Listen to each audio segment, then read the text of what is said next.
সকাল থেকে রেডি হয়েছি প্রমোশন ভিডিও করতে যাব বলে, আর কেমন বৃষ্টি শুরু হয়ে গেছে দেখো। হঠাৎ করেই নিম্নচাপটা শুরু হয়ে গেল, মানে একদম ঘুম থেকে উঠে দেখে এত বৃষ্টি ছিলই না।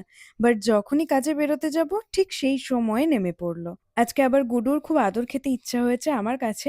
অ্যাকচুয়ালি ওর মাছটা আমি আনতে যাব মাসির বাড়ি থেকে।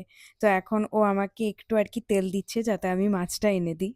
সেই ছোট্টবেলা থেকে এরকম জল জমে থাকলে কি আনন্দ পেতাম। আর বৃষ্টিতে ভেজার তো মজাই আলাদা। তবে আমি এখন মাসির বাড়ি যাচ্ছি মাছ আনতে। বাইরে এত বৃষ্টি দেখে আমার না খুব ইচ্ছে করছিল ভিজতে। তাই আর থাকতে না পেরে মাথায় প্লাস্টিকটা নিয়ে ভিজতে চলে গেলাম। একটুখানি ভেজার পরেই দেখি বৃষ্টি আস্তে আস্তে ছাড়তে শুরু করে দিয়েছে। কেন যে আমার সাথে এরকমটা হয় ভগবানই জানে। এতক্ষণ তো জলে পুরো ভাসিয়ে দিচ্ছিল, আর যেই একটু ভিজতে নামলাম অমনি জল ছেড়ে গেল। এরপর চলে গিয়েছিলাম আমাদের মোহাম্মদ বাজারে একটা দোকানের ওপেনিং এ।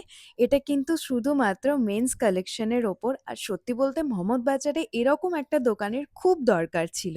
মেন পেজে আমার ভিডিওটা অলরেডি পোস্ট করা আছে, তোমরা চাইলে একবার দেখে আসতে পারো। আজকের মতো এইটুকুই, দেখা হবে অন্য কোনো গল্প নিয়ে।